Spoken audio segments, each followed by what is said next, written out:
Olá, muito boa tarde para você, 12h51.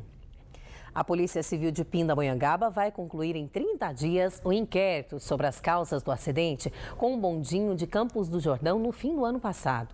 Apontado como responsável pela colisão, o motorneiro pode ser indiciado por homicídio culposo. Hoje a gente ouviu uma vítima do acidente que quer indenização da estrada de ferro. No primeiro distrito de Pindamonhangaba, o laudo da Polícia Científica sobre o acidente com o trem turístico já está nas mãos do delegado. No estudo de 53 páginas, o perito Rogério Gonçalves afirma que uma falha humana provocou o descarrilamento. Segundo ele, o motorneiro conduziu a composição em alta velocidade e não acionou os freios a tempo de evitar a tragédia. É o documento que faltava para a conclusão do inquérito, que já dura 10 meses. Nós vamos juntar esse laudo, as quase 800 páginas que esse inquérito já tem, e aí nós vamos analisar sobre a conclusão ou não da investigação. Mas agora acreditamos que no prazo de 30 dias já será encaminhado à Justiça essa investigação concluída. A batida contra o barranco aconteceu no dia 3 de novembro do ano passado, no trecho de serra, em Santo Antônio do Pinhal.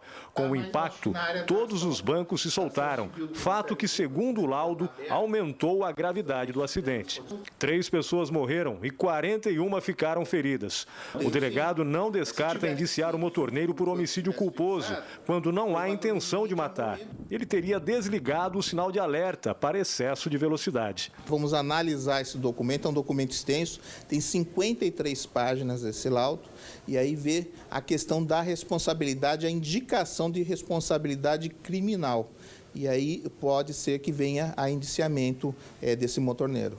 A falta de manutenção dos trilhos também foi citada, mas, de acordo com o perito, não contribuiu com o acidente. O laudo da perícia coincide com o resultado da sindicância interna feita pela Estrada de Ferro, que também culpou o motorneiro pelo descarrilamento.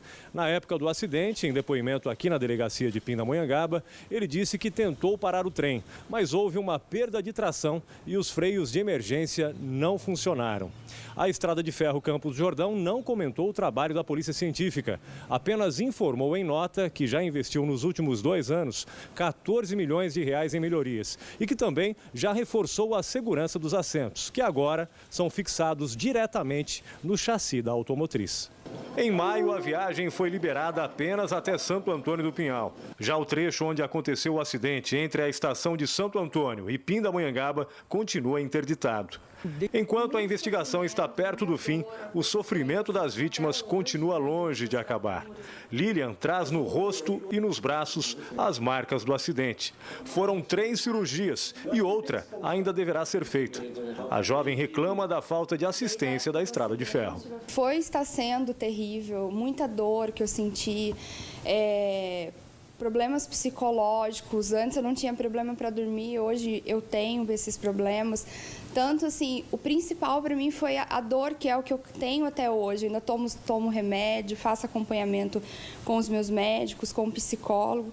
Muito transtorno, minha vida mudou completamente depois desse acidente. Nenhum momento, nem no hospital, nem para mim, depois quando eu cheguei em casa, depois de 30 dias internadas, e nenhum momento da minha internação também, a ferrovia entrou em contato com a minha família, nada, nunca tive nenhuma ajuda. O advogado da jovem já entrou com uma ação indenizatória. Nós estamos pleiteando um ressarcimento do dano material, moral e estético, né?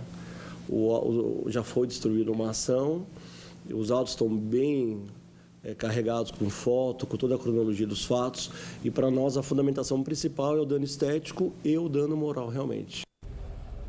Olha, sobre o pedido de indenização, a Estrada de Ferro não se manifestou até o fechamento desta edição. Disse apenas que aguarda a conclusão do inquérito policial, que deve ocorrer em 30 dias.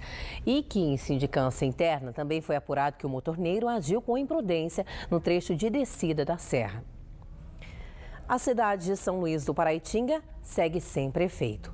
Por lei, deveria assumir o vice, Luiz Carlos Peão, mas, segundo a assessoria da administração, o prefeito Alex Torres, prefeito cassado, ainda não foi encontrado para ser notificado.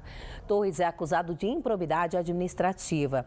Segundo o inquérito, ele teria contratado 2 empresas para o serviço de transporte escolar no valor de R$ 850 mil de maneira ilícita. A Câmara de Vereadores recebeu ontem a notificação da juíza Márcia Domingues de Castro, da comarca da cidade, sobre o caso.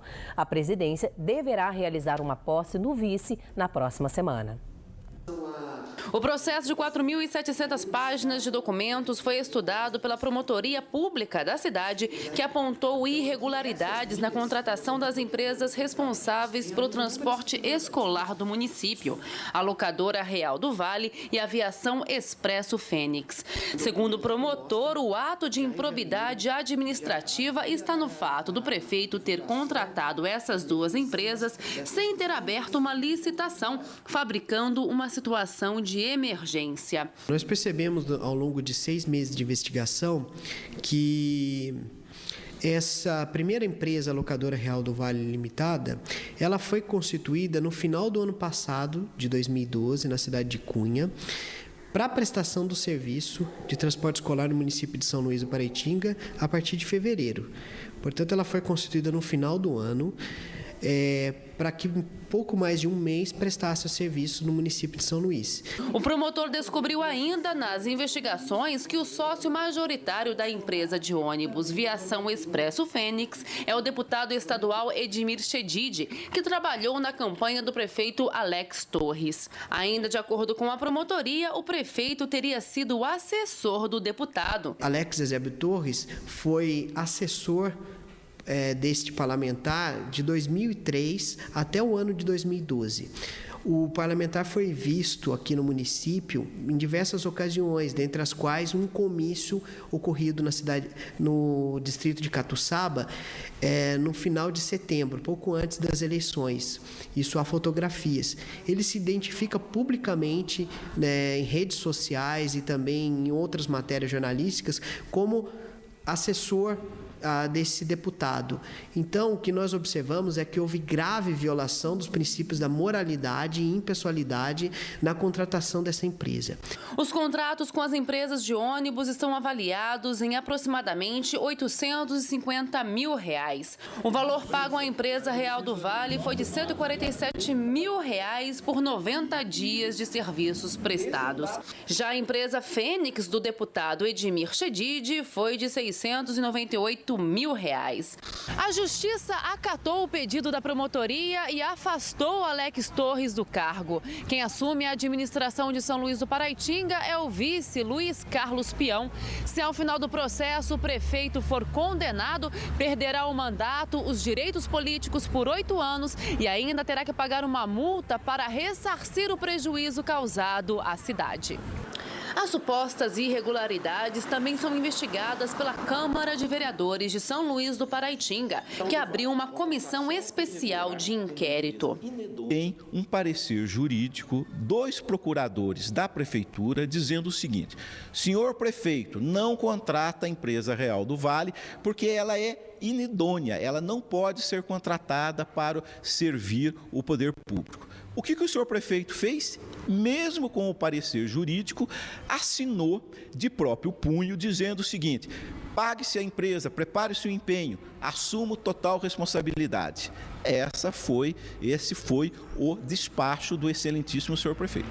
Eles criaram uma empresa para servir a prefeitura e se beneficiar dos recursos oriundos dessa contratação irregular. E ontem o prefeito cassado Alex Torres iria prestar um depoimento à comissão especial de inquérito que corre paralelamente na Câmara. Inclusive, o presidente é o Jairo Borriello, que acabou de aparecer na reportagem. Só que ele não compareceu, o prefeito, segundo o presidente da SEI, o Jairo.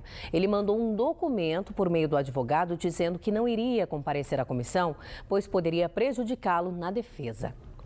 A seguir aqui no Band Cidade, a previsão do tempo e ainda a situação dos camelôs de Taubaté, que começa a ser regularizada. Agora, 1h em ponto.